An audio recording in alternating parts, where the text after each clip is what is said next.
Imaginez qu'il existe un chapitre de l'histoire de l'humanité méticuleusement dissimulé, un secret si profond que sa révélation pourrait ébranler les fondements même des connaissances communément admises. Il s'agit du récit d'une race divine africaine, dotée d'une sagesse spirituelle, d'une force et d'une connexion exceptionnelle avec les puissances supérieures, ce qui lui a permis de régner sur le monde pendant des siècles. Pourtant, son existence a été délibérément effacée des annales historiques par ceux-là même qui étaient censés préserver la vérité. C'est incroyable, n'est-ce pas? Mais ce que vous êtes sur le point de découvrir pourrait sembler choquant, voire impensable. Pendant des siècles, les institutions religieuses n'ont pas seulement conservé les textes sacrés, mais se sont aussi livrées à la censure, à la dissimulation et à la réécriture de pans entiers de l'histoire. Parmi les pages arrachées et les rouleaux brûlés, il était fait mention de peuples célestes à la peau sombre, dont la sagesse et le pouvoir étaient considérés comme un reflet direct de la volonté divine. Il ne s'agit pas d'une simple légende perdue ou d'un conte folklorique sans preuve. Il existe des témoignages, des fragments de documents, des traditions orales transmises par les anciens et des allusions cachées entre les lignes de la Bible elle-même qui indiquent l'existence de ce peuple extraordinaire. Mais pourquoi cette histoire a-t-elle été livrée à l'oubli? Quel danger recelait-elle? Imaginez que l'humanité découvre qu'une race africaine, descendante directe des cieux, a jadis régné sur le monde, possédant une force spirituelle et une influence inégalée. Imaginez que l'héritage de ce peuple ne soit pas seulement culturel, mais divin. Cela ne réécrirait pas seulement l'histoire, cela redéfinirait l'identité de milliardaires de personnes à travers le monde. Tout au long de l'histoire, nous avons observé les ascensions et les chutes d'empires. Mais celui-ci semble avoir été effacé non par des guerres, mais par une campagne délibérée de silence. La vérité sur cette race divine n'a pas disparu par hasard. Elle a été dissimulée, supprimée, ensevelie sous des siècles de manipulations historiques et théologiques.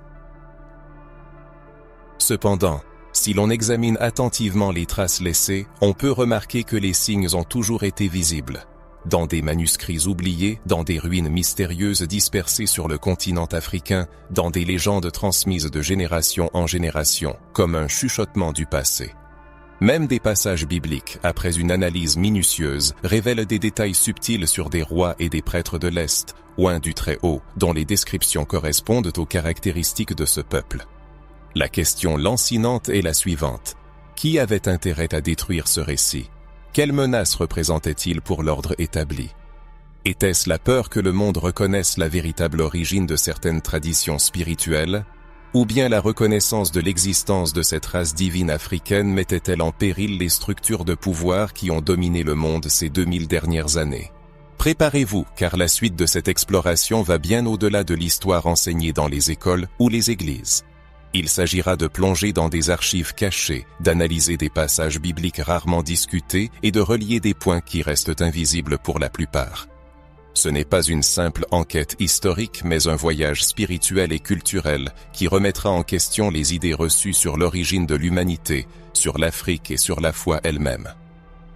Ce qui vous attend n'est pas pour les âmes sensibles, mais pour ceux qui osent regarder la vérité en face, même quand elle est inconfortable, pour ceux qui sont prêts à douter, à explorer et à ne pas se contenter de réponses faciles. Car en fin de compte, la question n'est pas seulement de savoir si cette race divine a existé, mais ce que cette révélation signifie pour le monde moderne. C'est ici que commence cette quête. Des découvertes qui dépassent toutes les attentes nous attendent.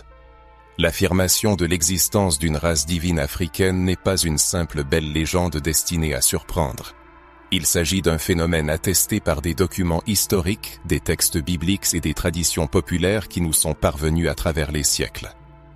L'expression « race divine » possède un sens spirituel profond, désignant non seulement une couleur de peau ou une situation géographique, mais aussi une position particulière, une conscience de soi liée à une origine céleste et une nature divine, qui ont façonné la culture et le rôle de ce peuple dans le monde. Dans les textes bibliques, on peut trouver des allusions à cela. Il est fait mention de rois et de prêtres dotés d'autorité sur les peuples, non seulement en tant que souverains terrestres, mais aussi en tant qu'oints du Très-Haut. Dans les textes apocryphes exclus du canon biblique apparaissent des récits de peuples venus de l'Est et du Sud, brillants comme du bronze poli, ayant apporté avec eux des lois, des connaissances et des technologies spirituelles dépassant l'entendement des autres civilisations. L'influence de ce peuple sur la scène mondiale de l'époque était énorme. Alors que d'autres peuples luttaient pour leur survie et apprenaient l'agriculture, cette race possédait des systèmes complexes d'organisation sociale, l'astronomie, une architecture monumentale et des pratiques spirituelles. Leur leadership n'était pas fondé sur la force, mais sur une autorité morale et spirituelle qui suscitait respect et admiration. Cela aurait suffi à les placer au centre de l'histoire, mais pour une raison quelconque, leur rôle a été minimisé. Sur le continent africain, on peut trouver des ruines, des inscriptions et des traditions qui contredisent les idées reçues. Les civilisations de Kush, d'Aksum et de l'Égypte ancienne, avant même l'influence des empires étrangers, possédaient des symboles et des registres indiquant leur auto-perception en tant qu'enfants des cieux ou peuple élu. Il ne s'agissait pas de simples métaphores religieuses, mais d'affirmations d'identité.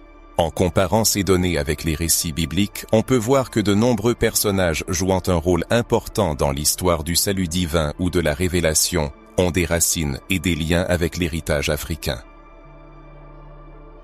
Il est compréhensible que cette information ait pu représenter une menace pour les pouvoirs en place. Reconnaître l'existence d'une race divine africaine signifierait admettre que l'histoire de l'humanité n'est pas eurocentrique, et que l'héritage spirituel et culturel le plus ancien n'appartient pas à l'Occident, mais à un continent qui pendant des siècles a été asservi, colonisé et dévalorisé.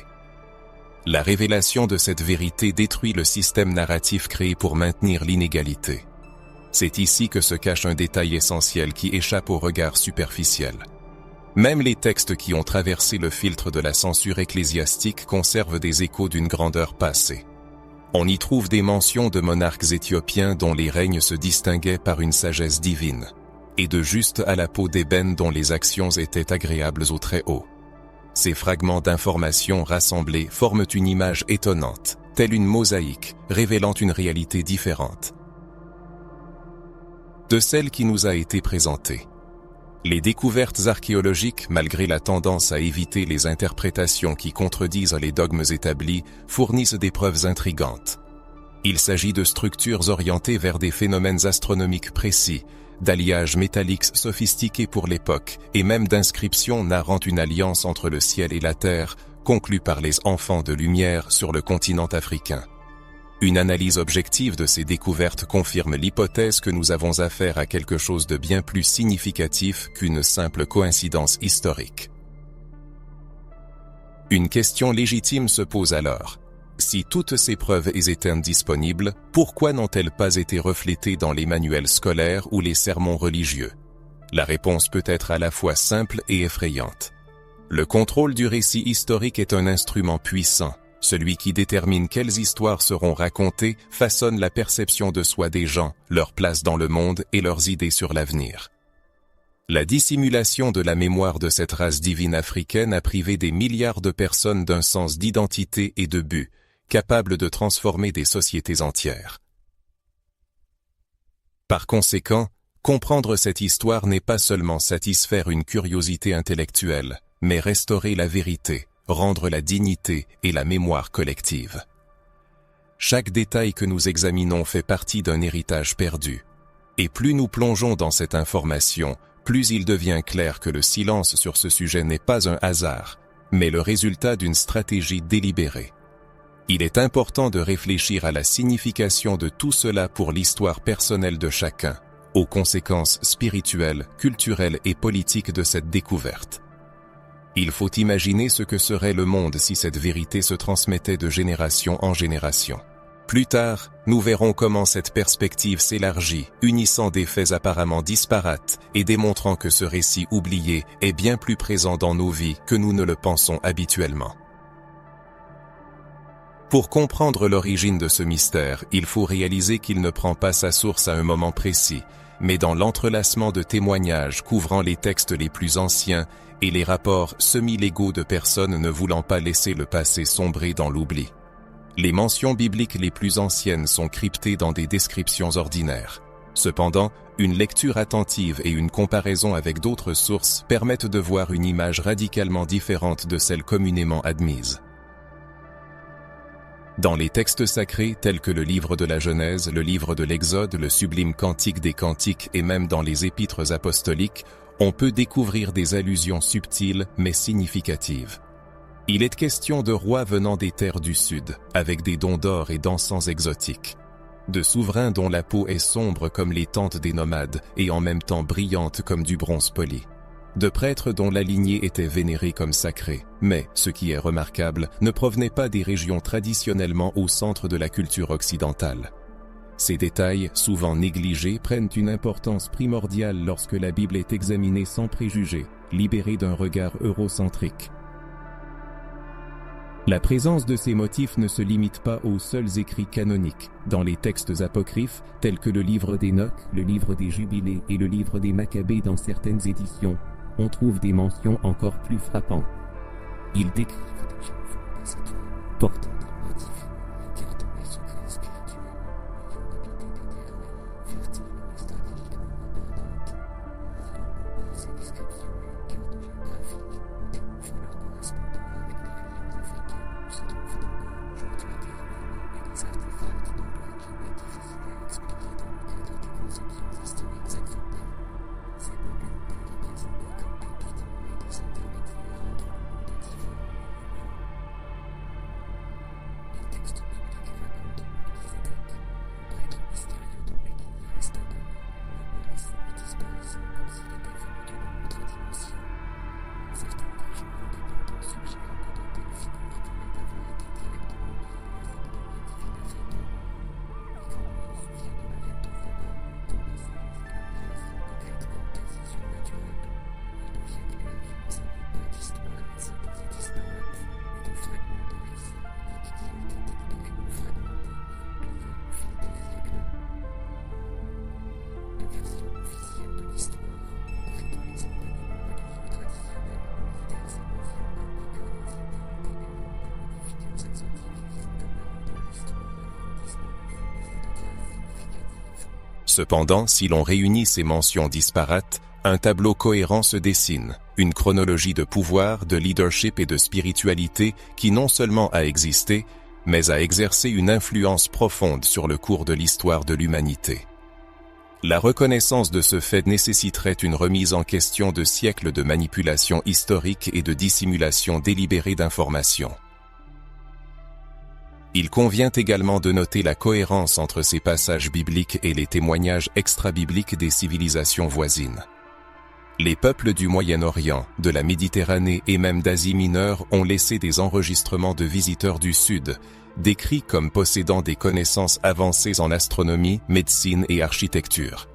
Certains de ces récits mentionnent des temples construits avec une précision incroyable et alignés sur des constellations spécifiques, ce qui exigeait des connaissances dépassant largement les capacités des civilisations connues de l'époque. Les découvertes archéologiques fournissent également des preuves précieuses. Des sculptures et des reliefs, découverts dans des régions telles que la Nubie, l'Éthiopie et le Soudan, représentent des leaders avec des symboles renvoyant au soleil, aux étoiles et aux éléments spirituels, largement répandus dans les cultures revendiquant une origine divine. Ces enregistrements visuels confirment qu'il ne s'agit pas d'un mythe tardif, mais d'une identité gravée dans la pierre, le métal et le papyrus. Il existe une différence frappante entre le récit tu et la version historique acceptée. Alors que les sources traditionnelles minimisent l'importance de certains peuples, les présentant comme des alliés secondaires ou des curiosités exotiques, les preuves historiques authentiques indiquent leur rôle clé. Ils n'étaient nullement des figurants dans l'histoire de l'humanité, mais des acteurs principaux dont le rôle a été délibérément diminué ou complètement effacé du contexte historique. Et cela n'est pas un hasard. La conscience de ce fait permet de comprendre que la tentative d'effacer cette civilisation de la mémoire des générations n'était pas une simple distorsion des faits historiques, mais une attaque directe contre le patrimoine spirituel d'un peuple. La destruction des liens historiques a conduit à une rupture entre les générations, à la destruction du sentiment d'appartenance et au remplacement de la vérité par une interprétation commode pour les puissants. Imaginez l'impact que cette découverte pourrait avoir sur la vie moderne. La prise de conscience qu'une partie de nos croyances ou même de notre auto-identification est liée à un héritage délibérément caché peut changer radicalement notre perception de nous-mêmes, de notre foi et de l'histoire du monde. Réfléchissez-y, car une exploration plus approfondie de ce sujet permettra de découvrir que derrière chaque détail apparemment insignifiant se cache un grand dessein qui est resté dans l'ombre pendant des siècles. En plongeant dans l'ère du règne de cette race divine africaine sur Terre, nous entrons dans une période qui, malgré sa quasi-disparition des sources officielles, se ressent encore entre les lignes des archives anciennes, dans les ruines silencieuses et les traditions orales qui nous sont parvenues à travers les siècles. Ce n'était pas un simple règne basé sur la force ou l'oppression, mais un pouvoir fondé sur de hauts principes spirituels. Une rare combinaison de pouvoir politique, de connaissances scientifiques et de sagesse divine qui a exercé une influence profonde sur la formation de cultures et de régions entières bien au-delà de l'Afrique. Leur influence ne se limitait pas à un territoire restreint, mais s'étendait à de vastes régions, couvrant l'Afrique de l'Est et centrale contemporaine, ainsi que des parties du Moyen-Orient. Il existe des preuves de routes commerciales, d'alliances et d'échanges culturels qui liaient cette civilisation à des peuples éloignés. Il est remarquable que ces liens aient été établis sur la base de l'harmonie et de la coopération mutuellement bénéfiques, contrairement au modèle destructeur de domination caractéristique de nombreux empires ultérieurs. Leur puissance était fondée sur une combinaison de ressources naturelles riches, d'une structure sociale développée et surtout d'un code spirituel qui déterminait leurs décisions. Culturellement, ces gens se distinguaient par la création de systèmes éducatifs où la science et la spiritualité étaient indissociables. L'astronomie était étudiée en étroite relation avec la théologie, la médecine était considérée comme un art sacré, et l'architecture servait de moyen d'honorer le lien entre le ciel et la terre. C'est dans les monuments architecturaux que l'on trouve les preuves les plus convaincantes de leur existence et de leur règne. Des constructions érigées avec une précision incroyable et orientées vers des phénomènes astronomiques spécifiques témoignent non seulement de connaissances techniques, mais aussi d'une compréhension profonde du cosmos et de ses cycles. Ces temples, palais et centres cérémoniels n'étaient pas de simples bâtiments utilitaires, mais des portails symboliques destinés à diriger l'énergie spirituelle, des lieux où des rituels étaient accomplis pour maintenir l'équilibre entre les forces célestes et la vie sur Terre. Beaucoup de ces lieux ont survécu jusqu'à nos jours, bien qu'ils aient été repensés ou même appropriés par des cultures ultérieures qui ont conservé la structure mais ont déformé ou effacé le sens original. C'est comme découvrir une couronne sans connaître l'histoire du roi qui la portait. Les révélations spirituelles sont également des preuves incontestables. D'anciens manuscrits, précieusement conservés dans des établissements isolés, racontent l'histoire des enfants de lumière, des dirigeants sages qui instruisaient des peuples et prêchaient les lois divines. Ces lois étaient transmises oralement et également gravées dans des symboles que l'on retrouve encore aujourd'hui sur des artefacts exhumés. Il est à noter que bon nombre de ces symboles font écho à des images trouvées dans des civilisations sur d'autres continents, témoignant de l'influence transfrontalière de cette forme de gouvernance. Les traditions racontent que les leaders de cette race possédaient des dons exceptionnels. La capacité de guérir, d'interpréter les rêves et de communiquer directement avec le divin. Ils étaient vénérés non seulement comme des souverains, mais aussi comme des guides vivants entre Dieu et l'humanité. Cette particularité suscitait à la fois admiration et crainte, car un peuple qui concentrait entre ses mains le pouvoir spirituel et politique représentait une force insaisissable au contrôle extérieur. Sur le plan social, le gouvernement était organisé de manière à ce que chaque membre de la société contribue au bien-être commun. Il existait des conseils de sages et de prêtres, des marchés florissants servaient non seulement de lieux d'échange de biens, mais aussi de centres de diffusion d'idées, et les systèmes de justice mettaient l'accent sur la restauration de la justice et non sur une simple punition. Tout cela créait une atmosphère où la prospérité n'était pas un privilège des élus, mais un droit inaliénable de chacun. Les découvertes archéologiques confirment ces descriptions. Les fouilles ont mis au jour des objets métalliques fabriqués avec des technologies avancées pour l'époque, des bijoux raffinés et des outils témoignant d'un haut niveau d'ingénierie. Des fragments de peinture murale représentent des scènes de récoltes abondantes, de fêtes communautaires et de cérémonies religieuses, accompagnées de chants, de danses et de l'utilisation de symboles astraux. Ces fresques sont une preuve visuelle de l'existence d'une civilisation qui non seulement survivait, mais prospérait, grâce à un modèle de gouvernance unissant le corps, l'esprit et l'âme.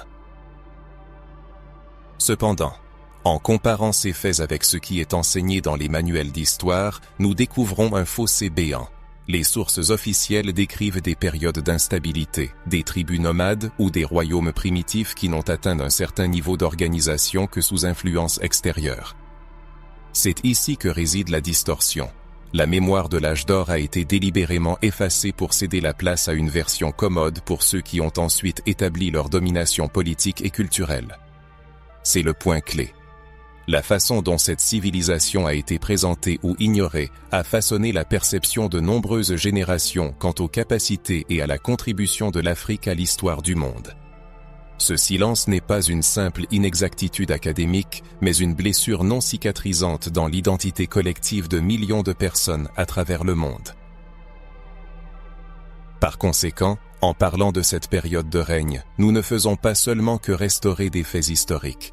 Nous rendons à ce peuple la reconnaissance qui lui a été volée. Nous rendons aux gens la conscience qu'il existe un héritage de leadership, de sagesse et de spiritualité qui est né non pas dans les palais européens ou les temples asiatiques, mais sur la terre africaine, marquée depuis des temps immémoriaux par un sceau divin.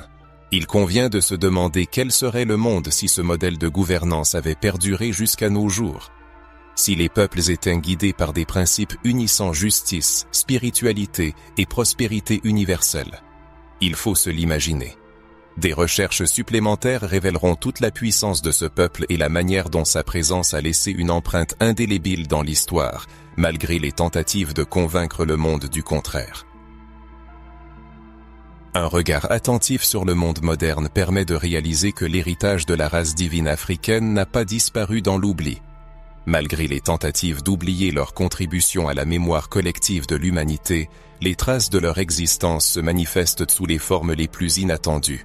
Parfois, elles sont si insaisissables qu'elles échappent à l'attention, pénétrant les profondeurs des traditions, des rituels et même notre compréhension de la spiritualité, de la justice et de la vie sociale. Il semble que l'ADN culturel et spirituel de ce peuple, malgré tous les efforts, ait pu traverser les siècles, s'adaptant à de nouvelles conditions, se cachant, mais ne disparaissant jamais complètement. L'étude des pratiques spirituelles qui existent dans diverses régions de l'Afrique contemporaine révèle des échos distincts des concepts qui étaient à la base du règne divin. L'idée de l'interconnexion des mondes visibles et invisibles, le fait que la vie matérielle n'acquiert son vrai sens qu'en harmonie avec les aspirations spirituelles, est toujours profondément enraciné dans de nombreuses communautés africaines. Ce n'est pas une coïncidence fortuite, mais un héritage direct du code spirituel qui a résisté à l'esclavage, à la colonisation, à la censure religieuse et à la réécriture de l'histoire. Même le concept de leadership dans de nombreuses cultures africaines porte l'empreinte de cette influence. Le leader est perçu non pas simplement comme un chef politique ou militaire, mais comme une personne dotée d'une bénédiction divine, servant le peuple en tant que gardien des valeurs spirituelles. Cette compréhension fait écho au modèle de leadership qui existait dans la civilisation de la race divine, où les dirigeants agissaient comme des intermédiaires entre le divin et la société, prenant des décisions basées non seulement sur des considérations stratégiques, mais aussi sur des révélations et des principes éternels.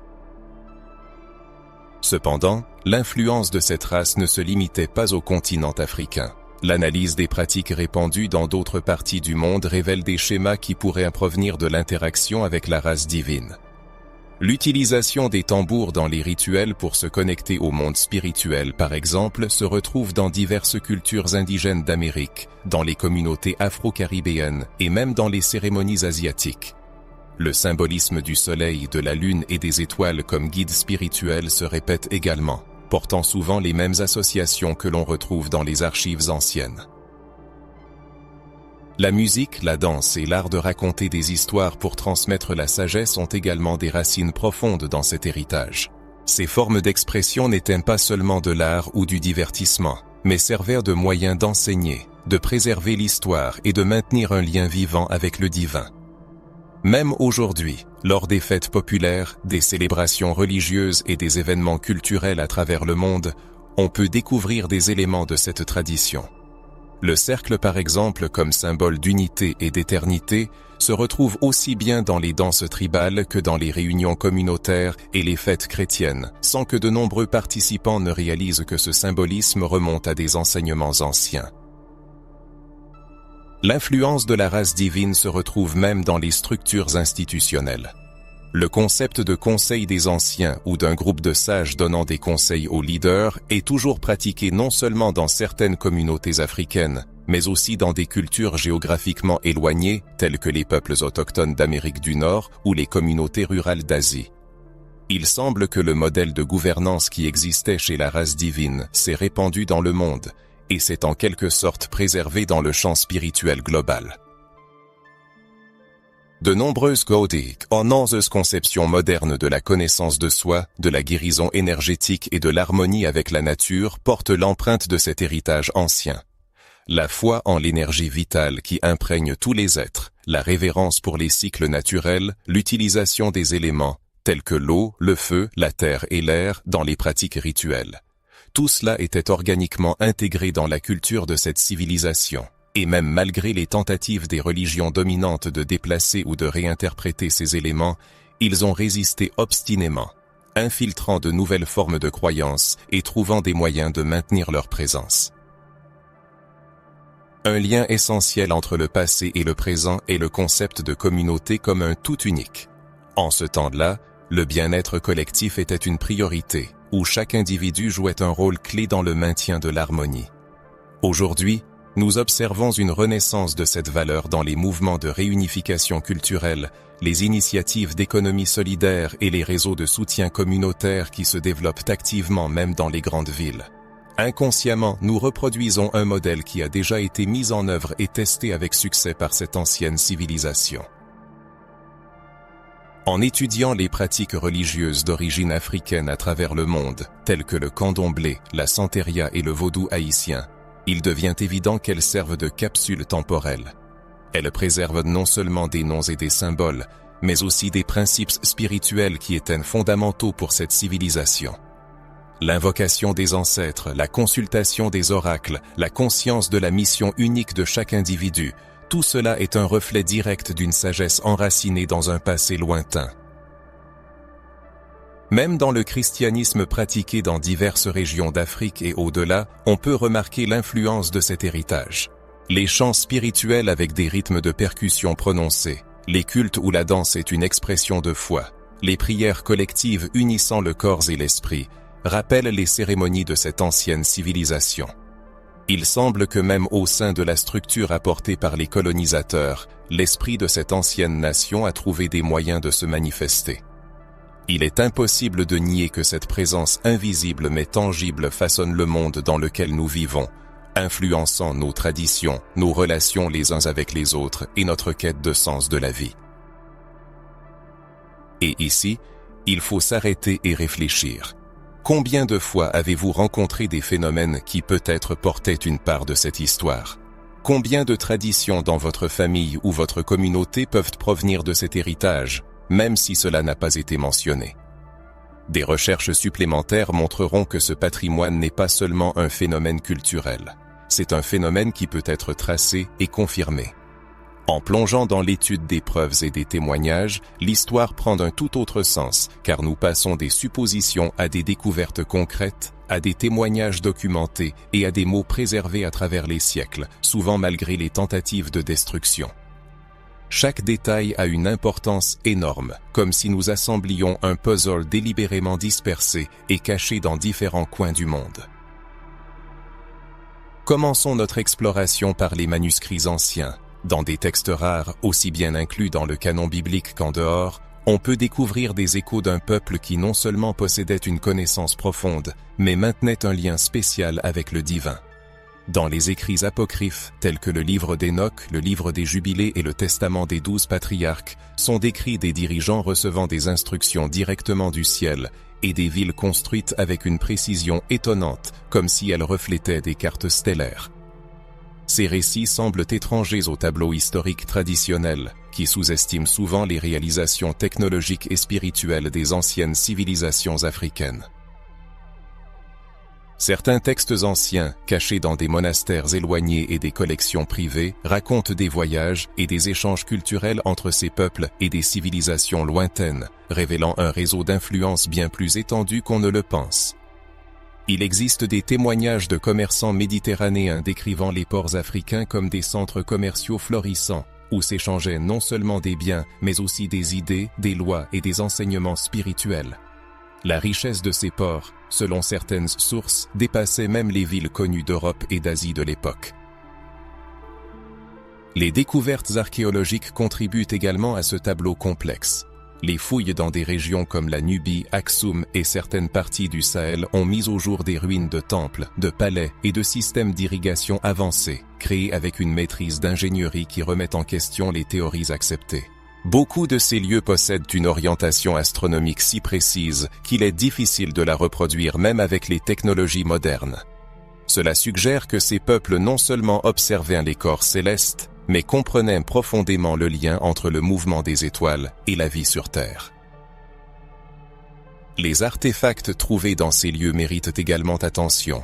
Des alliages métalliques inhabituels pour l'époque, des outils de coupe tranchants et des détails microscopiques, indiquant l'utilisation de technologies de traitement avancées.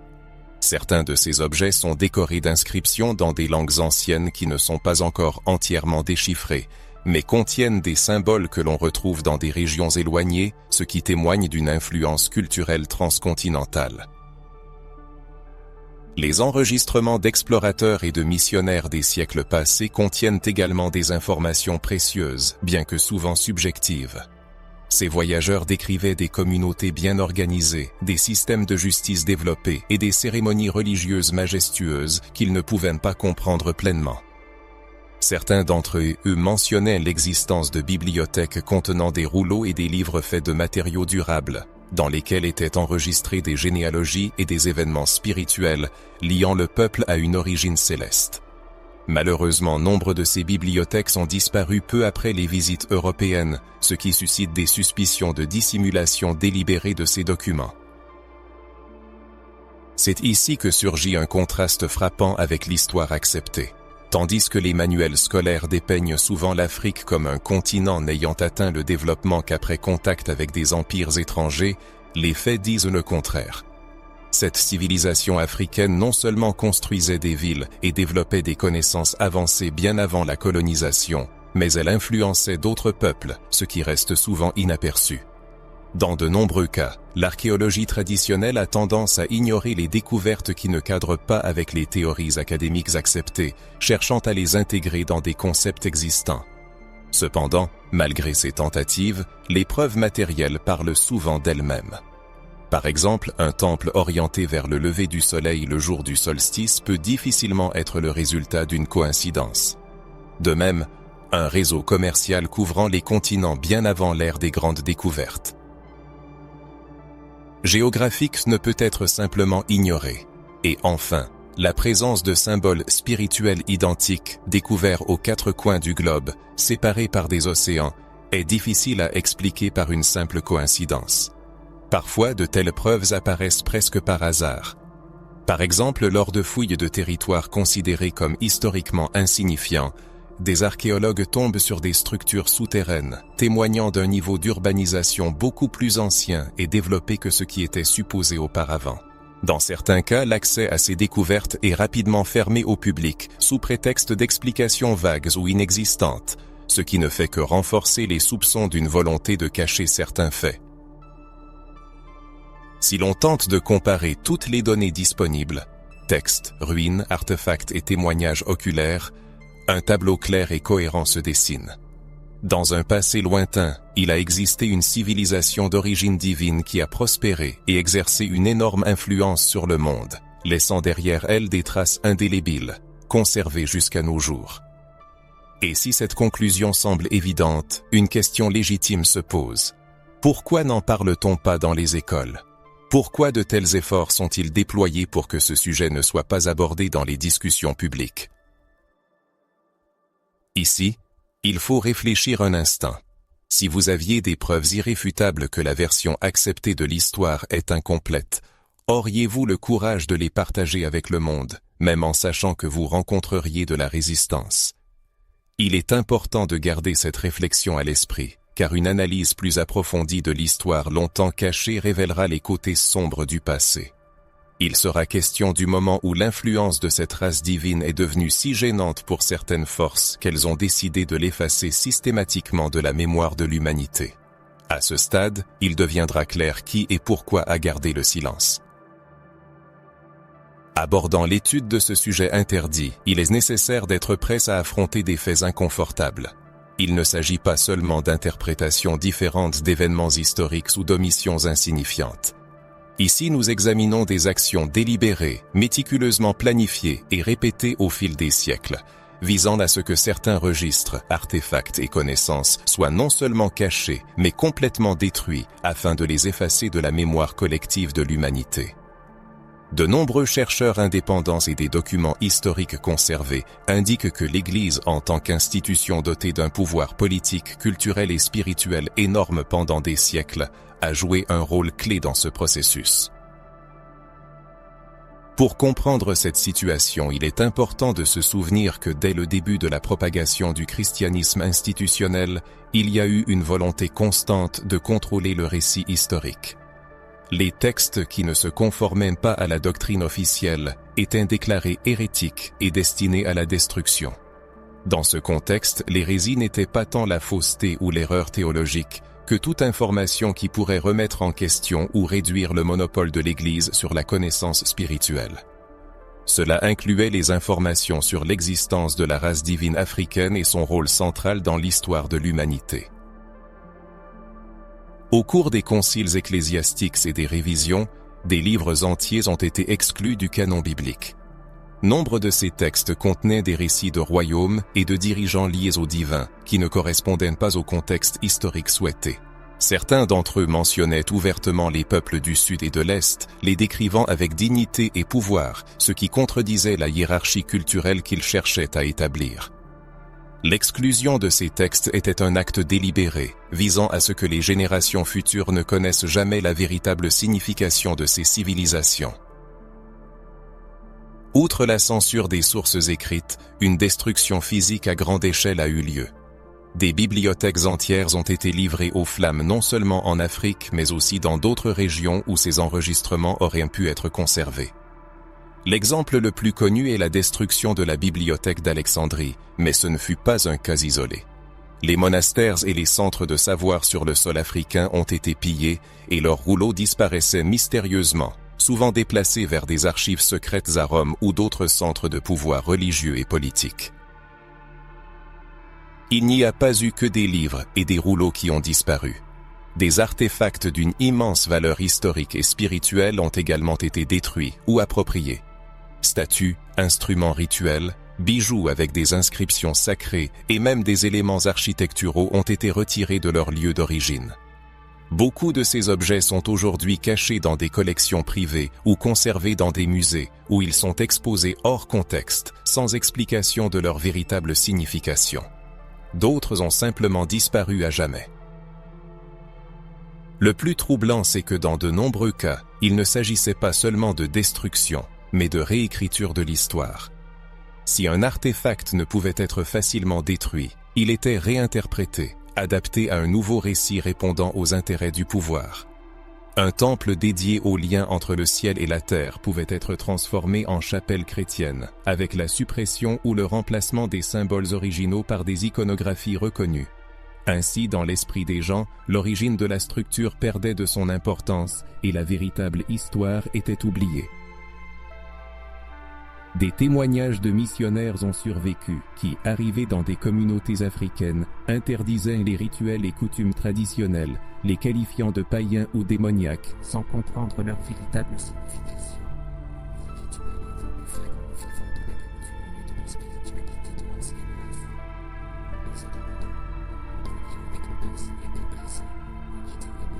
penser que toute valeur spirituelle ne provient que d'une seule source, l'Église institutionnelle. Cet effacement se produisait aussi symboliquement et psychologiquement. Au fil des siècles, les images des figures sacrées étaient modifiées pour refléter des traits européens, effaçant la représentation des Africains comme acteurs principaux de l'histoire divine. Cette manipulation visuelle façonnait l'imagination collective, empêchant beaucoup d'associer l'incident d'harmonie et de l'unité spirituelle à la peau sombre. Les communistes enracinés non seulement dans le domaine social, mais aussi spirituel. Tout ce qui précède nous amène à la question clé. Pourquoi l'Église a-t-elle si obstinément cherché à faire oublier cette race divine africaine? La réponse probable réside dans le pouvoir révolutionnaire de la conscience de sa propre identité. Un peuple connaissant son origine, descendant de dirigeants éminents et de guides spirituels directement liés au Créateur, possède une force inébranlable. Il commence à se considérer non comme un simple appendice, mais comme le protagoniste principal de l'histoire, le créateur de son propre destin, n'ayant pas besoin de validation externe. Pour ceux qui aspirent à un pouvoir absolu sur le troupeau, cela représente une menace sérieuse. Il est impossible d'ignorer l'évidence. En comparant tous les faits, un tableau clair se dessine, celui d'une censure systématique, de la destruction de preuves, de l'appropriation et de la distorsion de symboles, de l'imposition de récits avantageux et de l'effacement visuel. Toutes ces actions visaient à créer un vide dans la mémoire, qui a caché la vérité pendant de nombreuses années à la majorité. Il faut y réfléchir. Combien de secrets sont encore enfermés? Combien de rouleaux anciens restent cachés des yeux? Combien d'artefacts sont encore dissimulés dans des lieux inaccessibles? Et, ce qui est encore plus important, une partie de ces connaissances ne pourrait-elle pas être plus proche que nous ne le pensons? Peut-être masquée, réinterprétée ou même intégrée dans des traditions que nous suivons sans soupçonner leur véritable origine.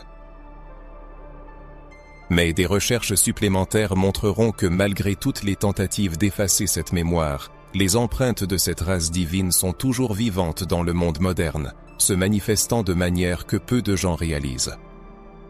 Abordant l'aspect spirituel de cette histoire, il devient clair que l'héritage laissé par cette race divine africaine dépasse largement les monuments matériels, les archives historiques ou les coutumes culturelles. Ici, nous entrons dans un domaine où l'héritage est invisible à l'œil nu, mais profondément ressenti au niveau spirituel. C'est ici que le lien avec les textes bibliques et les prophéties devient plus évident, montrant que cette civilisation n'est pas seulement une partie du passé, mais a une signification pour le présent et l'avenir de l'humanité. Une étude attentive de la Bible sans les préjugés imposés par les dogmes institutionnels permet de révéler des schémas et des descriptions indiquant directement l'existence d'un peuple marqué par une vocation divine particulière. Dans le livre du prophète Amos, Dieu demande « N'ai-je pas fait monter Israël du pays d'Égypte, et les Philistins de Caphtor, et les Syriens de Kyr ?» Plaçant ainsi les peuples africains au même rang qu'Israël dans l'histoire du salut. Dans le livre de Jérémie, nous trouvons des mentions des Éthiopiens comme alliés et exécuteurs de la volonté divine. Et dans le Nouveau Testament, des événements tels que le baptême de l'eunuque éthiopien par l'apôtre Philippe témoignent que dès le début, l'Évangile reconnaissait l'importance de ces peuples dans le plan de Dieu. Mais ces liens ne se limitent pas là. En nous tournant vers les prophéties bibliques, notamment dans les livres d'Isaïe et de Sophonie, nous voyons des indications directes d'un temps futur où l'Éthiopie et d'autres peuples africains apporteront des offrandes au Seigneur, participant activement à la restauration globale. Ce n'est pas un simple symbolisme ou une allégorie spirituelle, mais une indication d'un rôle prophétique réel, dévolu à ces peuples. Comme si la Bible avait délibérément laissé des clés pour comprendre une lignée spirituelle que le monde a tenté de cacher, mais que Dieu a préservée jusqu'à un certain moment. La comparaison de ces témoignages avec les archives historiques d'autres cultures ouvre une perspective fascinante. Les anciennes civilisations mésopotamiennes ont conservé des traditions de dirigeants à la peau sombre venant des terres du Sud qui ont apporté des lois et de la sagesse. Les peuples autochtones du continent américain racontent des légendes de navigateurs à la peau sombre, arrivés sur des navires d'or étincelants et leur ayant enseigné l'agriculture et l'astronomie. Dans les profondeurs de l'Asie, en particulier dans l'Inde ancienne et au Sri Lanka, on trouve des mentions d'êtres mystérieux venus de contrées lointaines, différents en apparence, mais vénérés comme des messagers des dieux. Malgré les océans qui les séparent et les différences culturelles, ces récits démontrent une ressemblance frappante.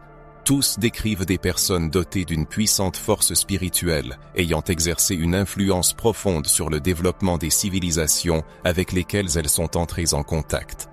Cette unité des récits renforce l'hypothèse qu'il s'agit de la même race, d'une origine commune, racontée par la Bible, les traditions orales des peuples africains et d'autres sources historiques, chacune à sa manière.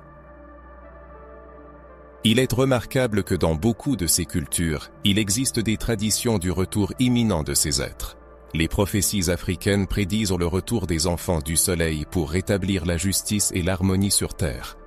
Les peuples autochtones croient en la venue d'un peuple sage qui guidera l'humanité à travers les épreuves à venir. Même dans le christianisme, certains courants interprètent les lignes de l'Apocalypse comme une indication de l'union de tous les peuples, y compris ces anciennes lignées, pour atteindre le but final de la rédemption. L'analyse des symboles spirituels laissés par cette race divine africaine permet de voir en eux des messages universels. L'utilisation du cercle comme symbole d'éternité, la vénération du soleil comme source de vie et de lumière, l'image de l'arbre reliant les cieux et la terre. Tous ces éléments sont retrouvés dans l'iconographie africaine ancienne et dans des cultures situées à l'ensemble du monde. Il semble que le Créateur a traversé par Rome et semé des graines spirituelles qui devaient germer dans différentes parties du monde, préparant l'humanité à une ère de réconciliation et d'éveil spirituel. Notre connexion spirituelle se manifeste aussi dans la façon dont cette race divine abordait la foi. La spiritualité n'était pas une sphère de vie séparée, elle imprégnait tout, les manières de cultiver, de construire, de rendre justice, de célébrer. Chaque acte de la vie quotidienne était une continuation de l'adoration et du service au divin. Cette idée que tout ce que nous faisons peut être sacré trouve encore un écho dans les traditions africaines et les mouvements spirituels modernes, cherchant à restaurer l'intégrité de la vie en unité avec Dieu. C'est ici que beaucoup commencent à réaliser la vérité. Cet héritage spirituel n'a pas disparu sans laisser de traces. Il est vivant dans les communautés qui, même sans connaître toute l'histoire, préservent des coutumes telles que la prière au lever du soleil, l'interprétation de chants reprenant des mélodies millénaires ou les cérémonies de gratitude envers la nature. Ces actions simples sont des échos vivants de ce même lien entre le Créateur et la création. On peut imaginer l'impact que la reconnaissance pleine et entière de cette vérité aurait sur la vision du monde. Imaginez si les églises, les institutions éducatives et les gouvernements reconnaissaient que l'un des peuples les plus significatifs de l'histoire spirituelle de l'humanité a été systématiquement effacé de la mémoire collective. Cela ne corrigerait pas seulement une injustice historique, mais redonnerait un sentiment de valeur et de dignité à des millions de descendants qui portent encore le fardeau de fausse. Idée. Tandis que l'esprit s'enfonce dans ses réflexions, il est important de réaliser qu'il ne s'agit pas seulement d'événements historiques. Ces prophéties et interconnexions indiquent que le rôle de cette race divine n'est pas encore terminé. Une attention particulière aux signes qui nous entourent peut nous faire comprendre que ce retour spirituel a déjà commencé discrètement. Dans les mouvements de réunification culturelle, dans l'apparition de leaders porteurs d'un message d'unité, dans l'éveil collectif à la vérité cachée. Et chacun est invité à faire une introspection, à se demander combien de fois dans sa vie il a eu le sentiment que quelque chose de plus grand l'appelait à un but, comme si un héritage invisible coulait dans ses veines. Peut-être ce sentiment est-il une manifestation de cette connexion spirituelle, un rappel que chacun fait partie de cette histoire. Ensuite, il s'agira d'explorer le moment critique où cet héritage spirituel a commencé à tellement déranger les puissants qu'ils ont décidé d'intensifier les tentatives de l'effacer, ce qui donne à l'histoire une teinte encore plus captivante et révélatrice. Si cette histoire est réelle, et si toutes les preuves, les liens et les traces déjà explorées indiquent que c'est bien plus qu'une possibilité lointaine, alors une question inévitable se pose. Qu'est-ce que cela signifie pour notre identité et notre foi? Ce n'est pas une question superficielle à laquelle on peut répondre par une phrase toute faite. C'est une invitation profonde à chacun de nous à regarder en soi et à se demander « Qui suis-je vraiment? Où est mon héritage spirituel? Et qu'est-ce qui a été implanté en moi que le monde a peut-être tenté d'effacer ?» Si pendant des siècles, on nous a appris à croire en une histoire fragmentée, façonnée pour servir les intérêts du pouvoir, alors le simple acte de restaurer la vérité est un acte de libération. Cela ne change pas seulement ce que nous pensons du passé, mais aussi la façon dont nous voyons le présent et l'avenir. Car s'il a vraiment existé une race divine africaine qui a régné avec sagesse, justice et un lien direct avec le Créateur, cela signifie que notre potentiel spirituel et humain est bien plus grand que ce qu'on nous a fait croire. Cela signifie que peut-être ce que chacun porte en soi, talent, intuition, force intérieure inexplicable, n'est pas le résultat du hasard, mais l'héritage d'une lignée qui a toujours été liée au dessein divin. Peut-être ce sentiment qu'il y a quelque chose de plus grand dans la vie n'est-il pas une simple pensée fortuite, mais un écho direct de ce lien millénaire qui a traversé les générations et est parvenu à chacun de nous. Et ici surgit un moment extrêmement délicat. La reconnaissance de cette vérité peut transformer complètement la foi, car la foi cesse d'être passive où l'on se contente de suivre ce qui a été enseigné et devient quelque chose de vivant, dynamique, lié à sa propre histoire. Ce n'est plus un récit imposé, mais un dialogue intime avec Dieu, dans lequel chacun comprend qu'il a déjà écrit des chapitres sur chacun bien avant la naissance. Si cette histoire est réelle, elle déconstruit également un mensonge dangereux que beaucoup portent encore. L'idée que les peuples africains et leurs descendants sont de simples receveurs de la foi, et non ses protagonistes. Cela rend le protagonisme spirituel à un peuple qui a toujours été au centre du plan divin, mais a été mis de côté par des récits commodes pour d'autres. Et lorsque cela est réalisé, on comprend que toute la perspective sur la Bible, l'histoire du salut et l'humanité, elle, doit être révisée. Il nous présente une si forte inquiétude lancée par cette vérité. Pourquoi y a-t-il en moi, je te dis que les origines de notre foi et de notre civilisation sont étroitement liées à l'Afrique, qui ressemblait si profondément la présence de Dieu. Peut-être est-ce au fond que la conscience de vos véritables origines et identité rend difficile la manipulation d'une personne.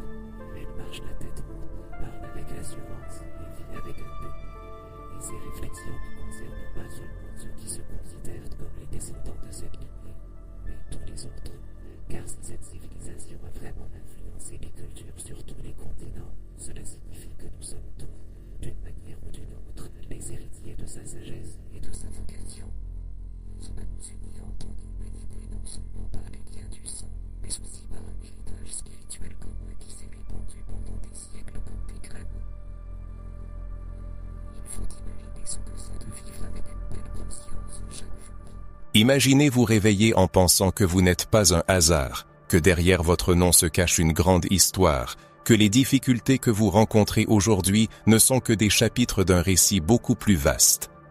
Un récit qui a commencé avec des rois et des prêtres inspirés par la révélation divine et se poursuit à travers vous. Imaginez comment cela changerait vos décisions, votre attitude envers les autres et votre façon de surmonter les difficultés. On peut réaliser que beaucoup de soi-disant limitations ne sont que des barrières mentales, imposées par une histoire déformée. La vraie liberté commence quand on recommence à se voir comme Dieu nous voit, non pas comme une personne perdue, mais comme une partie d'un peuple appelé à régner, à enseigner et à apporter la lumière au monde. Et si cette histoire est réelle, ce n'est pas seulement une révélation historique, mais un appel personnel, un appel à savoir qui vous êtes vraiment, à vous reconnecter avec votre origine spirituelle pour réveiller les dons qui sommeillent en vous. Cet appel n'est pas pour demain ni pour un futur lointain, mais pour maintenant. Que ces mots pénètrent votre cœur. Ne rejetez pas ces réflexions par peur d'affronter de vieilles croyances. Au contraire, considérez-les comme une opportunité d'approfondir votre foi, de la renforcer et de la rendre plus conforme à ce que Dieu a préparé pour votre vie. Dans la prochaine étape, nous passerons à un moment encore plus transformateur et verrons comment cette compréhension change non seulement votre perception de vous-même, mais aussi vos actions et votre positionnement dans le monde. Si tout ce qui a été exploré est vrai, et si les preuves sont irréfutables, alors la question principale est de savoir comment appliquer ces connaissances dans la vie réelle. Comment cesser de percevoir cette histoire comme quelque chose de lointain et mythique, et en faire une source d'inspiration pour notre identité, notre spiritualité et notre but quotidien.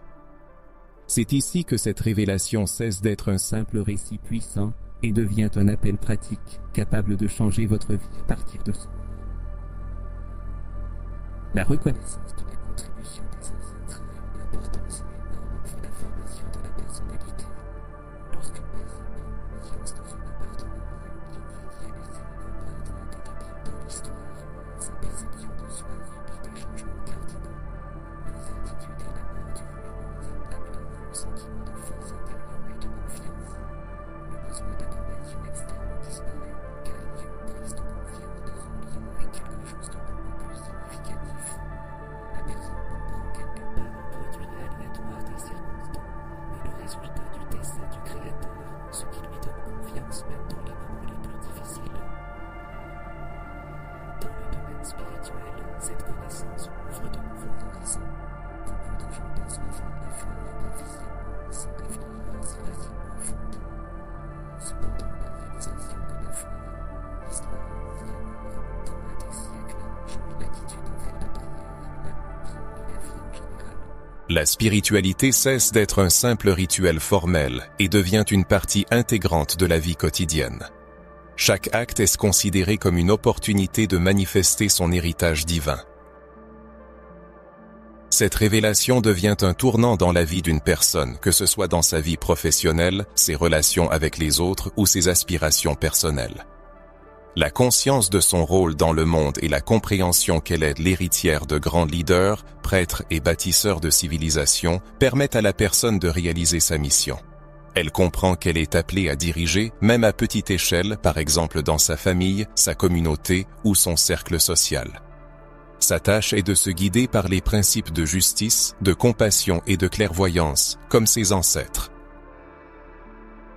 L'une des façons pratiques d'appliquer cette connaissance est le renouveau culturel. Il est nécessaire de valoriser les traditions, les symboles, la musique et les histoires héritées des ancêtres. Cela ne signifie pas se focaliser sur le passé, mais l'utiliser pour renforcer le présent. Par exemple, on peut étudier des chants anciens et les inclure dans les services religieux, faire revivre les traditions orales transmises de génération en génération et comprendre la signification des symboles utilisés par les ancêtres pour les utiliser comme rappel de son identité. Chaque pas contribue à restaurer le lien avec le passé qui a été tenté de rompre. Le renouveau spirituel est un autre aspect important. Il peut se manifester sous diverses formes. Une étude approfondie des Saintes Écritures en tenant compte du contexte historique, la recherche de liens avec les prophéties et les passages dédiés aux peuples africains, la restauration des pratiques de communication avec Dieu unissant le corps et l'esprit, comme les jeûnes, les danses et les prières communes, ainsi que la création de moments de méditation et de silence pour entendre la voix du Créateur. Partout dans le monde, on peut observer des exemples inspirants. Des communautés qui relancent une économie solidaire où chacun travaille pour le bien commun, des églises qui utilisent des motifs africains dans leur culte et des mouvements éducatifs qui racontent l'histoire du point de vue africain pour renforcer la fierté des enfants pour leur origine et la conscience de leur appartenance à une lignée de bâtisseurs, de leaders et de visionnaires. On rencontre des familles qui s'unissent pour étudier non seulement les textes reconnus, mais aussi des livres et des registres peu connus, redécouvrant l'art, les traditions culinaires, le style vestimentaire et les valeurs qui maintiennent un lien vivant avec l'héritage spirituel. Tout cela est l'incarnation pratique de la vérité, car simplement savoir ne suffit pas. Il faut vivre en accord avec ses connaissances. Vivre cette vérité signifie prendre une position claire dans le monde, ne pas rester les bras croisés lorsque des tentatives sont faites pour déformer ou effacer l'histoire. Cela implique la transmission de l'héritage aux enfants, petits-enfants, élèves, voisins, à tous ceux qui ont besoin qu'on leur rappelle que leur origine n'est pas liée à l'esclavage, à la soumission ou à l'insignifiance, mais, au contraire, qu'elle incarne la royauté, la détermination et la lumière divine. Peut-être la question se pose-t-elle: par où commencer? La réponse est simple. Commencez petit, mais agissez. Cela peut être de lire un livre qui reflète cette perspective, de chercher une chanson inspirante ou de converser avec la génération plus âgée qui garde les histoires du peuple. Chaque pas compte, chaque action de reconnexion renforce non seulement l'individu, mais aussi tout l'environnement. Il est important de se souvenir que cette application des connaissances n'est pas seulement destinée à l'enrichissement personnel. Lorsqu'une personne vit selon son héritage, elle inspire les autres à suivre son exemple, devenant un phare et un catalyseur de changement, dont l'effet est multiplié. C'est ce qui inquiète le plus ceux qui cherchent à effacer la vérité, car un peuple conscient de son identité et vivant en harmonie avec elle est incontrôlable. Par conséquent, en passant à la partie suivante, il est important de se poser la question: que pouvez-vous faire aujourd'hui pour vivre votre héritage divin? En continuant le chemin, on peut arriver à des découvertes encore plus impressionnantes, réalisant comment cette expérience pratique est capable de changer non seulement un individu, mais aussi d'influencer toute une génération.